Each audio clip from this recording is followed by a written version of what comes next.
I'm going to be talking about how to customize the design of your riparian areas to provide habitat, or to provide the additional good, I guess, of fruit or nuts from it. And there's a whole bunch of different native species of fruit and nuts that you might consider that might be appropriate for your area. And many of these grow around riparian areas, typically not right where it's getting flooded, but in the upper parts and just above riparian areas, you'll find many of these. There's also non-native species I'll just mention here that grow in Alberta, and these are things that you can also try near riparian areas. So I just want to highlight that these are also an option. However, I would try to focus on native as much as possible, just for the added habitat value of them. And yeah, just be careful with some of these non-native species too that can be pretty aggressive and take over riparian ecosystems. Like sea buckthorn is one to be careful of. It can be pooped out by birds and change the dynamics of ecosystems pretty far away from where it's planted. Nevertheless, yeah, these are totally different options, and exciting to see that there's all these different potential sources of fruit and nuts in our part of the world. So when you're designing for fruit and nut production, first principle to consider would be to think about the species needs. So choosing species within your plant hardiness zone. So plant hardiness zone they've been sort of classified by Natural Resources Canada according to harshness. They have a whole bunch of parameters that kind of measure harsher climates, colder, typically drier, and they're in this case lower numbers. So 0 is really harsh, 1 is very harsh, and then I guess you'd say higher levels, earlier letters in the alphabet. So A is harsher than B. So right here where I am in Alberta, in Edmonton, the harshness is, we're around 4A. So we're kind of in a slightly less harsh pocket than a lot of the rest of the central Alberta region, which is 3B. And then, yeah, down near your Calgary, Southern Alberta, you get into 4A and 4B. So you want to choose species that are at least adapted to your hardiness zone. So if they say they're adapted to 3B, they'll be good for 4A. But if they say they're only adapted up to 4A, they may not be good in 4B. Sorry, 3B. Another thing to consider would be to avoid frost pockets. So this is the case, particularly in riparian areas where frost can collect sort of down the landscape. Frost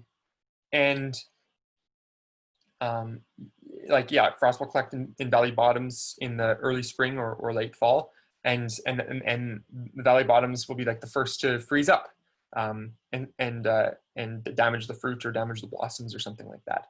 And so, yeah, try to avoid those frost pockets by planting higher up on the slope, so that frost has a chance to drain away from where you're planting.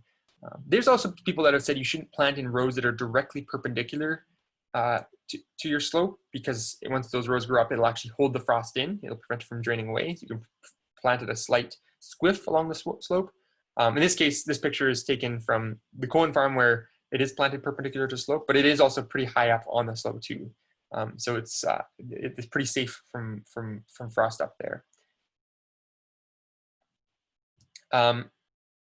So another thing to consider would be to stay high above the high water line, or well above the high water line. So in this case, you can kind of see where the edge of the bank is up here. And you do not want to be planting these fruit trees and shrubs below that. And I would stay a fair bit back from that as well, because it's just risky with erosion and stuff like that. You might want to get in some other more of your classic riparian species, like your willows or your poplars, in there, holding that bank in place, and then planting that back. They can act as both your shelter and sort of your stabilization, so that so that your fruits can grow uninhibited by water in the long term. So most of these fruits do not do well with being flooded out. Then use or create shelter. So if you don't already have a thriving riparian forest to plant alongside, consider including in or encouraging fast-growing wind-hardy native species in there. So in terms of trees, Things like balsam poplar, trembling aspen will grow up really quickly and provide a microclimate, so reducing wind stress on your fruits, because the wind stress can cause mechanical damage by breaking branches and things like that, and it can be a constant sort of drying out of the through the leaves, increasing transpiration, and yeah, just meaning that the trees need more water. So having shelter around really makes a huge difference in terms of the health of what you're growing, whether that's fruits species or other species as well. So getting these tough species in there is a great idea if they'll grow in your area. These are just some examples. Just an example at the facility, the site that I work at in Northeast Edmonton. I mean, this is a bit overgrown here, but it's a cool example of these apple trees that are doing actually really well. They really need to be pruned, but they're doing they're kind of pretty messy, but they're doing really well on the south side here of some spruce that were planted a long time ago, and these spruce are really providing protection from those north winds for these apple trees. And these apple trees grow really well, and they typically have big bumper crops every year. This is a bit close of spacing for my liking between the spruce and the apples. I think they're competing a little bit with each other, but nonetheless, they're still doing quite well and making the most of the little microclimate they have there. The other thing to consider would be make use of nitrogen fixing species. So encouraging nutrients, increasing the nutrients in the soil around your plants. So nitrogen fixing shrubs, silver buffalo berry is one that also happens to produce fruit, so that's really useful. I mean, Canada buffalo berry also produces fruit as well. It's a bit more of an acquired taste. It's also the other name for Canada buffalo berry is soapberry, and I think it's called that for a reason. And then wolf willow and green alder, or also river alder, are other nitrogen fixing species that are native. So yeah, integrate them into your planting as well is really useful. And then diversify to reduce pest outbreaks and provide habitat. So this is just another photo of the Cohen Farms, who has planted some different fruit species below what are essentially constructed wetlands. And the way he did it was he had like sections of, let's say, 10 to 20 to 30 different of the same type of fruit producing species, like currants, and then switching over to silver buffalo berry or Saskatoon, chokecherry, or what else did we plant in there? Gooseberry, haskaps, broken up every so often by taller trees like an apple tree or a plum tree or something like that. But then he'd have it so that that section of fruit would not repeat itself for a few hundred meters more down the line. So if there was a pest that infested it, then it would not be able to sort of use. It wouldn't be able to maybe travel that far. It'd be less likely to. It would just infect one part of it, or infest one part of it. So yeah, and it also, those little sections they're relatively easy to harvest. Like you're not stuck by looking at one Saskatoon here and then like having to travel far down to get another Saskatoon. And the other advantage of having clumps like that is the pollinators like to forage in clumps. They'll focus on that clump of Saskatoons. They'll forage in it. Rather than them having to do trips between Saskatoons that are far apart or something. So, or in this case, looks like currants here. But yeah, so this is another consideration to make is to sort of planting clumps and have a diversity of species to reduce the likelihood of pest outbreaks. So that's kind of the species needs when you're designing for fruits and nuts, and then thinking about your own needs.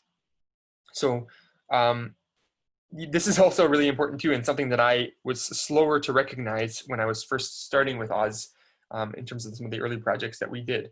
And make it easy to maintain and make it easy to harvest.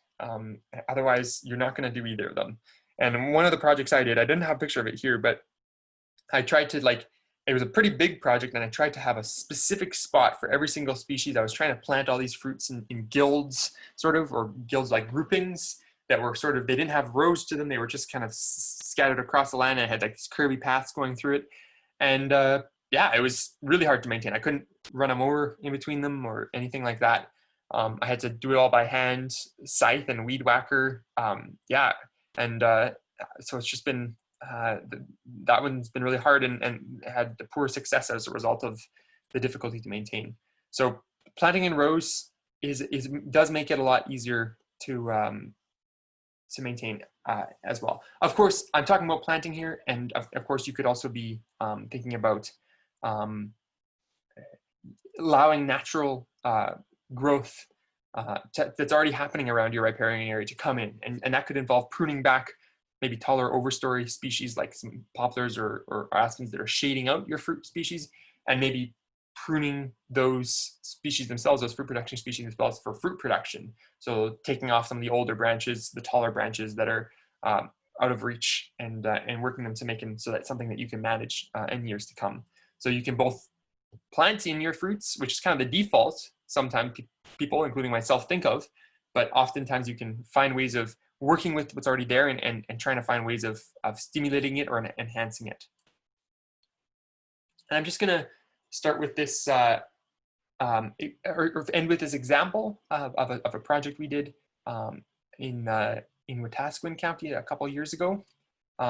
This farmer was growing dairy cattle and hay on land base, wanted to raise beef in the future, and he's interested in fruit and nuts for personal consumption. And his needs were clean water for cattle, shelter for his cattle, nitrogen for the hay crop, and then also he's interested in fruit and nut production. So he had all these different sort of goals, and he kind of went through a similar exercise to what we did earlier in the main presentation of session 2, goods and services section 2, when he was thinking about all the different needs that his different activities had on the land base. And so and then there was also wetlands that had been formerly drained on his property, and he decided to plug them back up. He was interested in plugging them back up. He worked with Ducks Unlimited to do that, and then they proceeded to want to plant around them to restore them as proper wetlands. So the design we ended up doing, this is a map I made in Google Earth Pro, was having multiple rows on either side, and the inner rows were typical riparian species like willow and poplar, birch, things like that, dogwood, and many of those would be taller, particularly the poplar and the birch and the willow, and grow quickly. And so they provide shelter for the other species, and they'd also be that first line of defense against flooding. They were just above the high water line so that they would sort of hopefully suck up and moderate any flood events that occurred. And then on the outer rows of that, we planted your more fruit producing species, as well as some nitrogen fixing species too. Things like silver buffalo berry. I think we planted maybe some alder in there. Getting the fruit producing species, Saskatoons, chokecherries, things like that. And so those species were getting shelter from the inner rows of species. They were providing, some of them were providing nitrogen for the surrounding hay crop and for each other. And then they were planted in kind of clumps of about 10 to 15 individuals, and then switching to the next one, just to get that diversity in there, reduce pest outbreaks, same sort of things we talked about. We actually started this with these 2 rows on either side, and in the future we're considering adding the yellow row on the south side there, east side. Once these other rows kind of grow up and provide more shelter, then we could add higher value, sort of more exotic species in there. So maybe things like apples or some of the more interesting nuts like walnuts or Korean pine or something like that. He was interested in doing that as well, but we figured that it'd be better to make a bit of a better microclimate for them before we get right into get those tough, hardy native species in there first. So yeah, this is just his land or the big context. And I'm saying he was the one I mostly worked with and talked to, but it was a whole farming family that was there, wife and kids too. So we did this project, and we experimented with different mulch types. And here you can just see the rows on the ground. We used hemp mats on the inner row there, and biodegradable plastic mulch for the outer row, getting those species going. And I don't have any pictures of it growing yet, or in this presentation. I do have them, and yeah, they've started to take off, and it'll be exciting to see how it goes and what sort of inner row species or sorry, in the long term, whether we can start to plant some of those higher value species in some of the sheltered species around them.